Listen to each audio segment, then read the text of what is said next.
So, big news. Another person saying can't be Trump for the Republicans. Senator Tim Scott. Now, you know him as the first black Republican senator in the South in more than a century. Officially, he's making his run. And he had a message, and it involved race in America. Here's a little. For those of you who wonder if America is a racist country, take a look at how people come together. All of God's people come together. Black ones and white ones, and red ones and brown ones. Is that the message that'll take him to the top of the heap?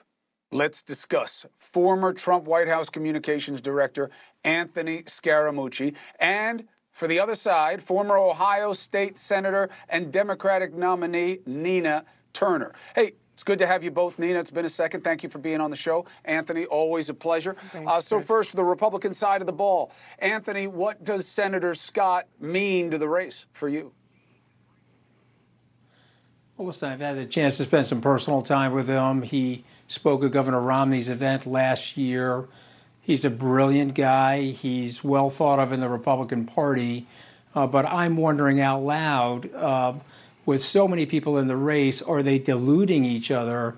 And will they not have to have that moment that President Biden had in the primaries last year where other moderates capitulated so that then Vice President Biden could take on Bernie Sanders? So I like Tim Scott, but unless there's a real lane there, I'm worried about too many people in the race versus Trump, Chris. Let me ask you one bounce question before I get to Nina about, the bigger pitch that he's making here about being a unity candidate is, I've seen him interviewed a couple of times. He says nothing about Trump. And when asked about Trump, he says, I disagree with him on nothing. I was so happy that he was president. Do you think that that's what gets Republicans like you to vote for him in a primary, not going anywhere near Trump? Why vote for him then? They don't. Well, Chris, they don't want Republicans like me. They want Trump's Republicans. They've decided that their strategy here is that Trump could go down as a result of a few of these indictments, or maybe he withdraws from the race due to fatigue, something like that. And then they've parried hard to the right so they can get his base. Their political consultants are telling them they don't need me. They need that base to get them to the nomination. Ron DeSantis is doing that with the attacks on Disney, the 6-week abortion law, et cetera. So they're not listening to themselves as much as they are consultants. Just quickly, Ronald Reagan, when the John Birch Society endorsed him, he said, I don't care about them. They're endorsing me. I'm not endorsing them. I'm going to run the race my way or cut brush up in Santa Barbara. And we don't have that kind of leadership right now in the Republican Party. Nina, look, he made his point there about if anybody says America's a racist country.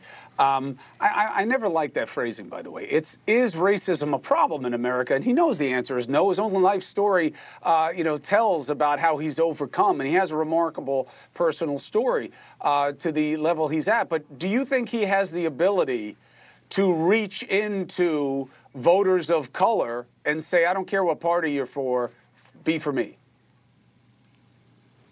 Well, Chris, one black face in a high place does not mean that systemically black people in America are not still suffering. So one, you can attempt to be a unity candidate, but the best way to be a unity candidate is by telling the truth. Lying about this country's history gets you nowhere, and I am definitely appalled that Senator Scott, that he would even say something like that, being from South Carolina, the first state to cede the Union during the Civil War, and as a black man in America, to say that racism or anti-black racism in particular does not exist, does not get it, and it's definitely not going to get black people or people of color.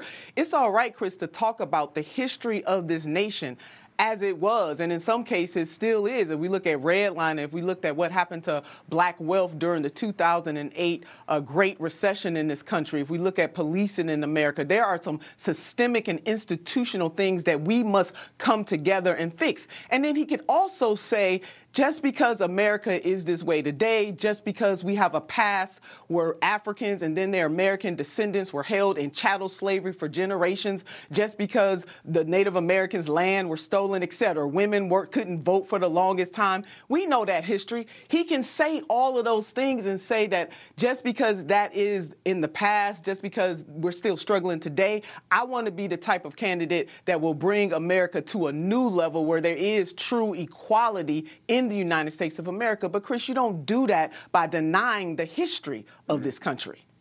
Hey, thank you for watching. Please go to newsnationnow.com, newsnationnow.com, and you can find NewsNation on your television provider. And don't forget to click the red subscribe button down below. Then you will get more of NewsNation's fact-driven coverage.